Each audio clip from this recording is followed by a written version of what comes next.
అత్యంత ప్రతిష్టాత్మకంగా పునఃప్రారంభిస్తున్నటువంటి అన్నా క్యాంటీన్ని నిడదవోలు పట్టణంలో ప్రారంభించడం అనేది చాలా ఆనందకరమైనటువంటి విషయం. ముఖ్యంగా పేద ప్రజలకి పట్టిన అన్నం పెట్టాలనేటువంటి ఆలోచనతో అందుబాటులో ఉండేటువంటి ధరతోటి ఇవ్వాలనేది ఈ ప్రభుత్వం యొక్క లక్ష్యం. 2014-19 వరకు ముఖ్యమంత్రి చంద్రబాబు నాయుడు గారి నేతృత్వంలో అన్నా క్యాంటీన్లు ప్రారంభించుకున్నాం. అప్పుడు కోట్లాది మంది ప్రజానీకం దీనివల్ల లబ్ధి పొందారు.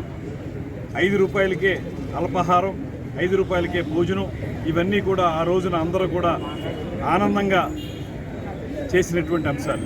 అయితే గడిచిన 5 సంవత్సరాల కాలంలో వైఎస్ఆర్ కాంగ్రెస్ ప్రభుత్వం దీనికి తూట్లు పొడిచి అన్నా క్యాంటీన్లు మూసేసి ఏ రకంగానూ కూడా పేద ప్రజలకు అండగా నిలబడనటువంటి సందర్భంలో మొన్న ఎన్నికలు జరుగుతున్న సమయంలో ముఖ్యమంత్రి చంద్రబాబు నాయుడు గారు కానీ ఉప ముఖ్యమంత్రి పవన్ కళ్యాణ్ గారు కానీ స్పష్టమైనటువంటి హామీ ప్రజలకు ఇచ్చారు. అదేమిటంటే మళ్ళీ ఈ క్యాంటీన్లను పునరుద్ధరిస్తామని, తద్వారా పేద ప్రజలకి భరోసాగా నిలబడతామని, అండగా నిలబడతామని, 5 రూపాయలకే వారికి భోజనం పలహారం ఏర్పాటు చేస్తామనేటువంటి మాట చెప్పి అధికారంలోకి వచ్చిన అనతి కాలంలోనే ఈ కార్యక్రమాన్ని ప్రారంభించడం అనేది చాలా గొప్ప విషయం. దాంతోపాటు వారికి అయితే 2,000 రూపాయల పెన్షన్ని 3,000 చేయడానికి 5 సంవత్సరాల కాలం పడితే ఈ కూటమి ప్రభుత్వం అధికారంలోకి వచ్చిన వెంటనే 15 రోజుల్లోనే 3,000 రూపాయలను 4,000 రూపాయలకు పెంచడం, ఏప్రిల్లో హామీ ఇచ్చారు కనుక ఆ 3 నెలల 3,000 కూడా కలిపి 7,000 ఇవ్వటం, అదేవిధంగా పూర్తిగా దివ్యాంగులైనటువంటి వారికి 15,000 రూపాయలు ఇవ్వటం, ఇది ఒక గొప్ప కార్యక్రమం. అదేవిధంగా రైతులకి బకాయిలు పెట్టి వెళ్ళిపోయినటువంటి ఆ ప్రభుత్వం యొక్క బాధ్యతను మేము తీసుకుని ఇవాళ 1,600 కోట్ల రూపాయల రైతుల బకాయిలను కూడా చెల్లించడం, అదేవిధంగా కందిపప్పు కానీ బియ్యం కానీ ఇలాంటి నిత్యావసర వస్తువుల్ని అందుబాటు ధరల్లోకి తీసుకొచ్చి ప్రజలకు అందించడం, ఇలాంటి అనేక సంక్షేమ కార్యక్రమాలను ఒక పక్కన, మరో పక్కన అభివృద్ధి కార్యక్రమాలని కలగలిపి ఒక అద్భుతమైన పరిపాలనకు శుభసూచకంగా ప్రారంభమైనటువంటి ఈ కార్యక్రమాలు ఇవాళ ప్రజలందరి మన్ననలను పొందుతూ ఉన్నాయి.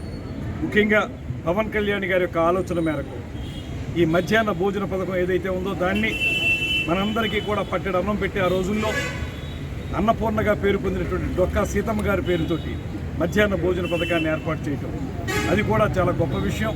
తొలి నుంచి కూడా పవన్ కళ్యాణ్ గారు డొక్కా సీతమ్మ గారి యొక్క గొప్పతనాన్ని రాష్ట్ర వ్యాప్తంగా అందరికీ తెలియజేశారు.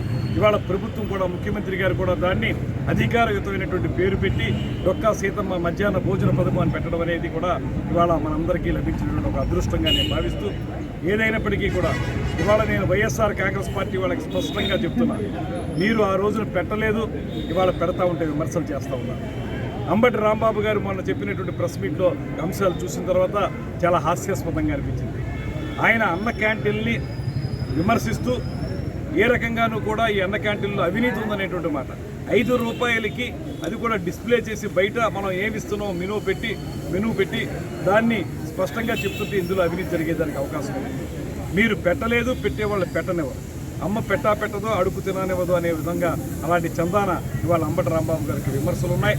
మిమ్మల్ని ప్రజలందరూ చేత్కరించి ఇంటికి పంపించారు, అయినా సరే మీకు ఇంకా ఆ రకమైనటువంటి విజ్ఞత రాలేదు. ఎప్పటికైనా విజ్ఞత తెలుసుకోండి. అన్న క్యాంటీన్లు అనేవి ఆ రోజు ఎన్టీ రామారావు గారు 2 రూపాయలకే కిలో బియ్యం ఇచ్చినటువంటి ఆ కార్యక్రమం స్ఫూర్తిగా ఇవాళ పెడుతున్నటువంటిది.